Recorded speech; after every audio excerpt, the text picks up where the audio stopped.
எல்லா உயிரினத்தையும் கொல்லக்கூடாது, எல்லா உயிரினத்தின் மேலேயும் ஒரு அன்போட இருக்கணும். படம் ரொம்ப நல்லா இருக்குங்க. குடும்பத்தோட போய் பார்க்க வேண்டிய படம். ஏதோ நினச்சிட்டு ஒரு கால்நடைகள் எல்லாம் பழகணும், ஏதோ ஒரு நாய் கடிச்சிச்சுன்னு எல்லாரையும் குறையா நினைக்கக்கூடாது அப்படின்ட்டு அதை இயற்கையோட சார்ந்து எடுத்துக்காங்க. நல்ல நீர்வீழ்ச்சிகள், ஹாலிவுட் படம் மாதிரி எடுத்துக்காங்க. புதுசுன்னு நினச்சி வந்தோம், பட் அனுபவசாலியாக இருக்காங்க. தெரியும், பெருசாக தெரிஞ்ச மூஞ்சி யாரும் இல்லை, எல்லாருக்கிட்டையும் நல்ல நடிப்பு திறன் இருக்குன்றது தெரியுது. அதுக்கு அந்த மலைவாழ் மக்கள் அதை அப்படியே அவங்க நடிச்சிருக்காங்க. ரொம்ப பெருமையாக இருக்கு. சிறப்பு தான். நல்லா இருக்கு, நல்லா இருக்கு. நல்லா இருக்கு, சூப்பரா இருக்கு, பார்க்கலாம். சூப்பரா இருக்குது. இதே மாதிரி பொண்ணுக்கு வந்தா நல்லா ஹீரோ நல்லா சமைக்குது. என்ன சொல்றது, இப்போ நாங்கள் பிட்டு தான் இப்போ பார்ப்போம். மியூசிக்லாம் நல்லா இருக்கு. அந்த லேடிஸ் கத்தி தூக்கத்தும் நல்லா இருக்குது. அவங்க அம்மா நடிச்சு சூப்பராக நடிச்சிருக்கு. அந்த ஒரு சீன் வந்தாலும் நல்லா இருக்கு, பார்க்கலாம். நல்லா ஃபேமிலியாக பார்க்கலாம். சூப்பராக இருந்துச்சு.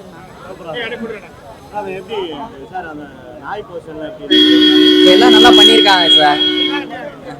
எல்லாம் பார்க்கலாம், ஃபேமிலியோடு வந்து பார்க்கலாம். சரியா, எல்லா சீனும் நல்லா இருக்குது, எல்லாருமே நல்லா பண்ணியிருக்கலாம். படத்தில் என்ன உயிரினத்தை கொல்லக்கூடாதுன்னு சொல்லியிருக்காங்க. இதே மாதிரி நம்மளும் பார்த்து இனிமேல் உயிரினத்தை கொஞ்சம் பாதுகாக்கிற மாதிரி நம்மளும் வந்து பொதுமக்களும் நாயெல்லாம் வந்து எதுவும் பண்ணாமல் தெருநாய்க்கு எல்லாமே சாப்பாடு வைக்கிறது அந்த மாதிரி எதனால பண்ணலாம் சார். இந்த படத்தை பார்த்து நம்மளும் ஏதாச்சும் உயிரினத்தை பாதுகாத்துக்க மாதிரி பண்ணிக்க வேண்டியதுதான் சார். சார் எல்லாம் நல்லா இருக்குது சார், சூப்பராக இருக்குது. எல்லாம் புதுமுகம் நடித்தாலும் நல்லா பண்ணியிருக்காங்க சார், நல்லா பண்ணுங்க. Okay, thank you. தோணல. ஒரு சிலர் இந்த படத்தை பத்தி தப்பா பேசணும்னு நினைக்கிறவங்க இத இஷ்யூ ஆக்கலாம். இல்ல படமா பாக்குறவங்களா இருந்தாங்கன்னா இது ஒரு பெரிய இஷ்யூவா செம்மையா இருக்கு. அதான் சொல்றேனே, நம்மளோட சீட் கார்னர்ல கொண்டு போய் உட்கார வைக்கிற அளவுக்கு ஒரு மியூசிக் இருந்துச்சு. ரொம்ப நல்லா இருந்தது. மியூசிக் டைரக்டர் வந்துட்டு ரொம்ப யோசிச்சு இந்த சீனுக்கு இதை பண்ணலாம் அப்படிங்கிற அளவுக்கு எனக்கு ஹார்ட் பீட் வந்து ரொம்ப படப்படன்னு இருந்துச்சு. அந்த மியூசிக் கேட்கும்போது ரொம்ப ஃபீல் ஆகுது.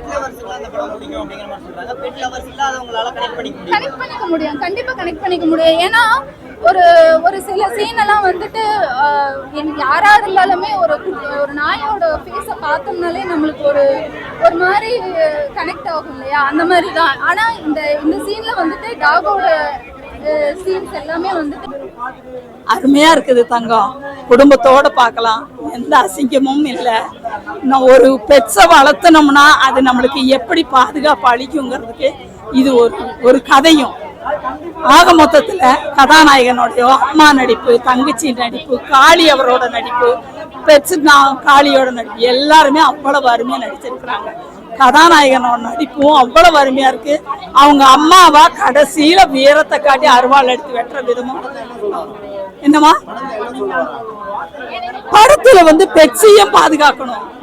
குடும்பத்தோட சிச்சுவேஷனுக்கு தகுந்த மாதிரி குழந்தைங்க வந்து அறிவோட நடக்கணுங்கிறதும் இதுல நாம தெரிஞ்சுக்கலாம், புரிஞ்சுச்சாங்க. ஆக மொத்தத்துல எல்லாரும் நல்லா நடிச்சிருக்கிறாங்க. அவங்க நடிப்புக்கு தகுந்த ஆண்டவன் அந்த அருளை கொடுத்து அவங்க மென்மேலும் அவங்களுக்கு வாழ்க்கை கொடுக்கணும்னு நான் வேண்டிக்கிறேன்.